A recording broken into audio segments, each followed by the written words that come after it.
नमो अर्हन्ताणं नमो सिद्धाणं नमो अयलिज्ञानं नमो वज्रायानं नमो लोहितवसाहुनं जीवं जीवं द्रवं जिनवर्तसेन जैन नित्यं देविन्दविन्दवन्दं वन्दे तं सर्वदा शिरसा।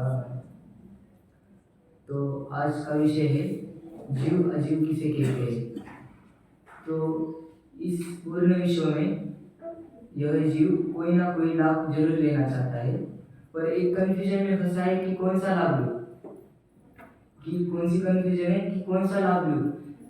जीव तो सबसे पहले लाभ लेना है, और सबसे बड़ा लाभ कौन सा है तो पहचानना है। तो जीव अजीव का लाभ है, सबसे बड़ा लाभ जीव अजीव को पहचानना है।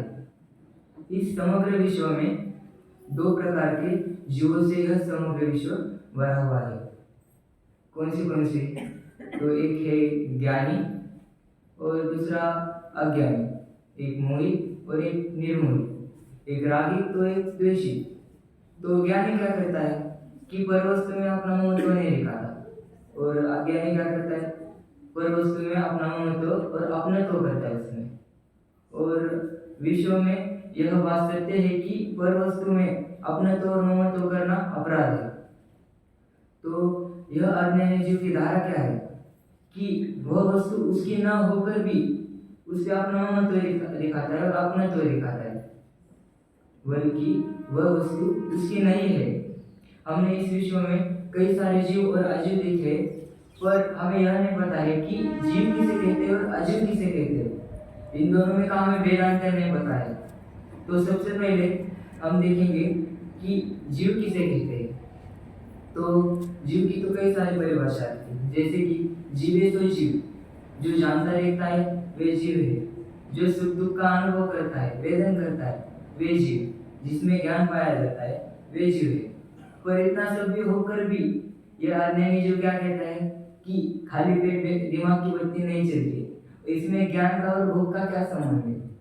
बल्कि समझो कि भूख से ही ज्ञान प्रकट होता, तो सभी खाते ही रहते, पढ़ाई लिखाई का कुछ काम ही नहीं रहता। तो वैसे ही जब हमारे यहाँ पे कुदेवता और कुदेवी का कुछ प्रसंग ही नहीं है, तो मंदिर जी में लोग आने कम हो गए।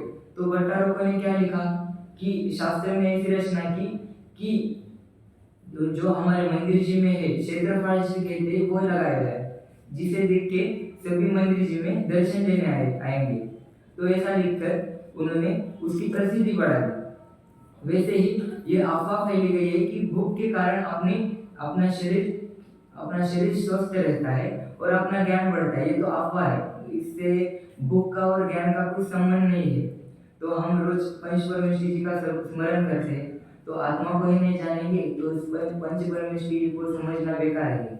जब तक तुम अपने आत्मा को नहीं जानोगे तब तो तुम इस दुख तो पाते ही रहोगे और इस संसार में भ्रमण करते ही रहोगे।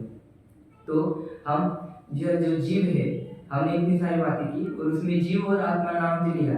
हम इस जीव को 3 प्रकार के नाम से जानते हैं। कौन सा? पहला एक जीव है, दूसरा आत्मा और तीसरा चेतन।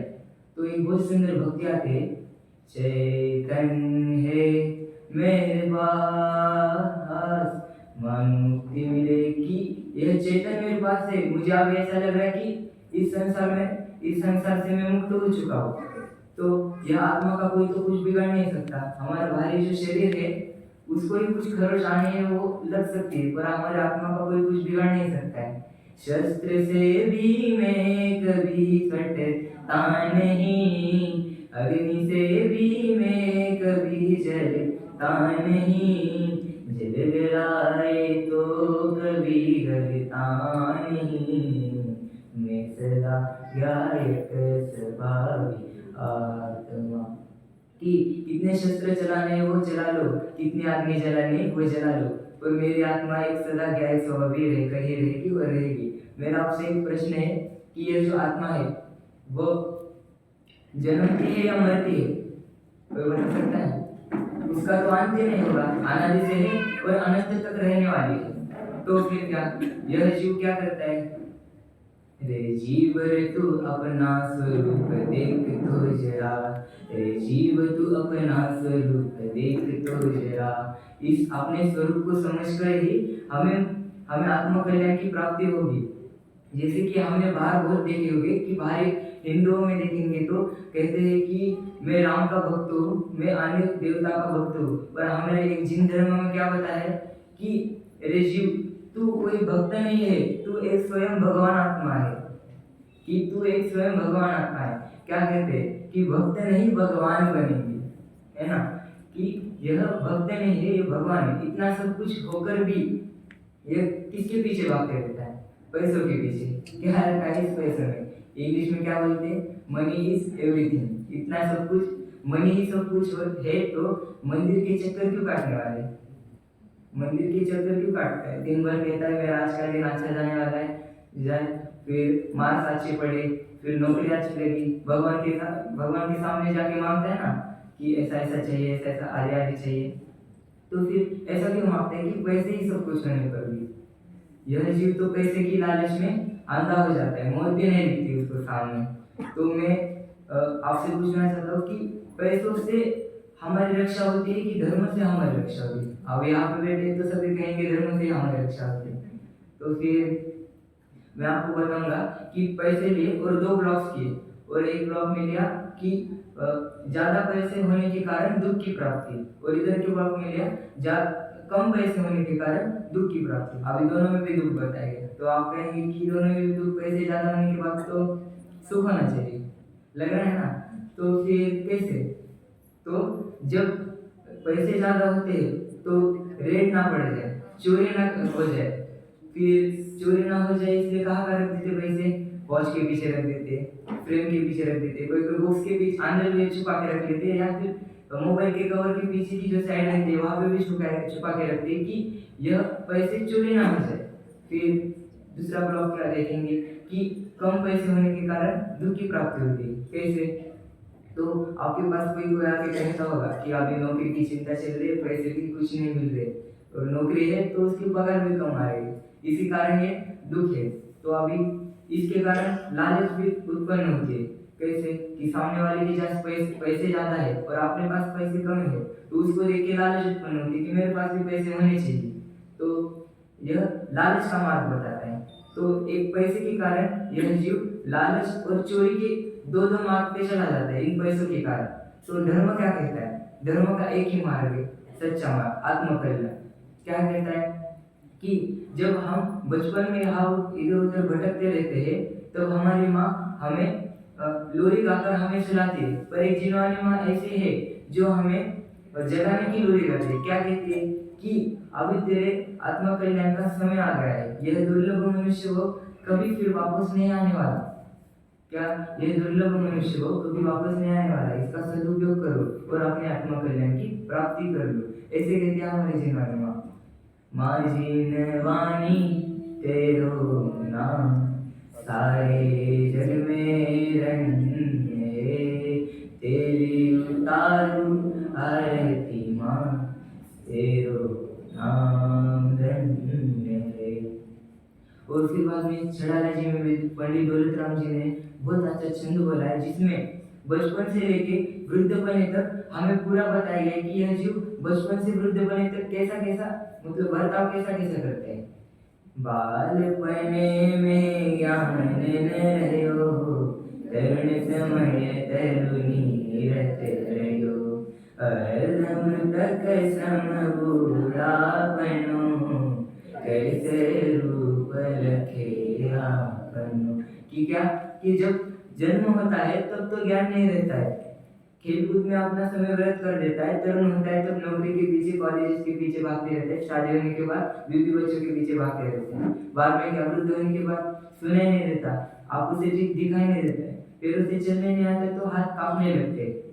फिर किसी किसी को तो वृद्ध होने के बाद समझ में आता है कि अभी हमें धर्म का लाभ लेना चाहिए। कैसे लेगा? कि सुनाई नहीं देता है, दिखाई नहीं देता है, कैसे लेगा? पर ये इस कार्य से भी हम धर्म का लाभ कर सकते हैं और हमें समय है तो हमें अपनी आत्मा की प्राप्ति करनी चाहिए, आत्म कल्याण की प्राप्ति करनी चाहिए। तो हमें निरंतर यही सोचना चाहिए कि मैं जीव हूँ, शरीर जीव नहीं है, मुझ में ज्ञान है, शरीर में ज्ञान नहीं है, मैं जानता देखता हूँ, शरीर जानता देखता नहीं है, मैं सुख दुख का अनुभव करता हूँ, शरीर सुख दुख का अनुभव करता नहीं है, और मैं अनादि से हूँ और अनंत तक रहूंगा, तो मेरा कोई कुछ बिगाड़ नहीं सकता है। आपने इतने सारे अपने मुनिराज जो देखे होंगे, जैसे कि 24 तीर्थंकर, उन्होंने केवल ज्ञान की प्राप्ति कैसे की? अपने आत्मा को जानकर ही उन्होंने अपनी केवल ज्ञान की प्राप्ति की है। किसी के भरोसे बैठना नहीं, कोई अपने कार्य में आने वाला नहीं है। 6 द्रव्य बताए गए हैं, 6 द्रव्य में से जीव ही एक जीव है, बाकी के सभी अजीव है। तो और सभी द्रव्य अपने अपने में स्वतंत्र है।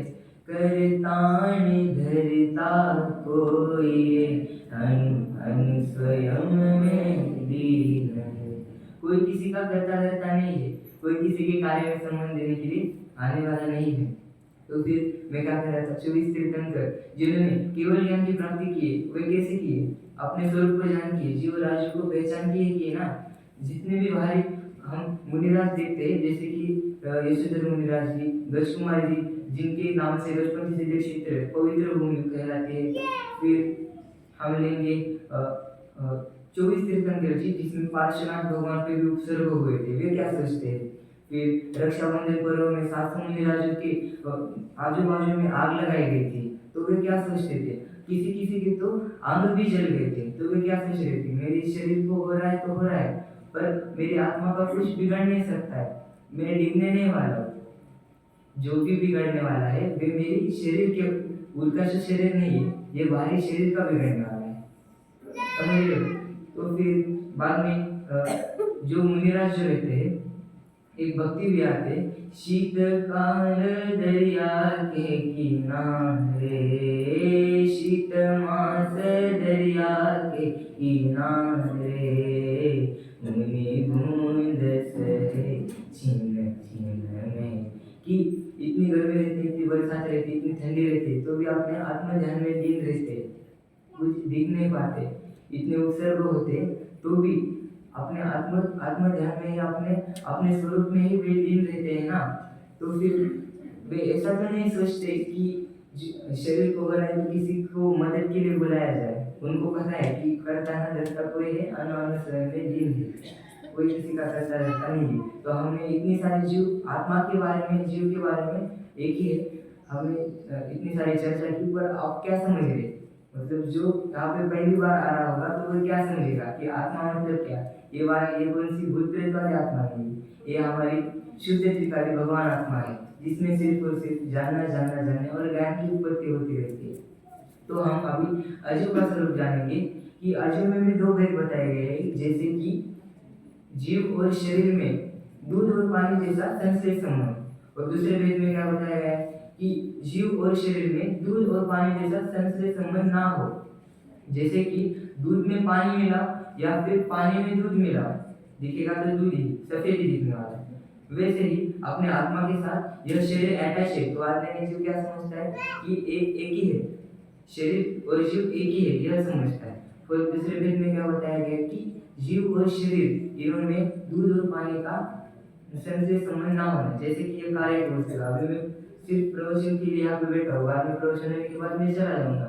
आपने टेबल का सहारा लिया है तो प्रवचन होने के लिए यहाँ पे बैठोगे, फिर बाद में टेबल छोड़ के या फिर पेन भी होगी छोड़ के चले जाओगे। यहाँ पे सहयोग कार्य के लिए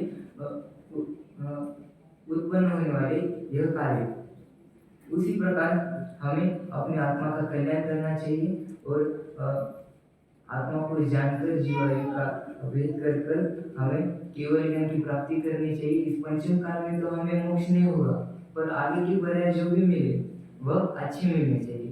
इसी सोच से मैं अपनी मंगल भावना, अपनी वाणी को विराम देता हूं।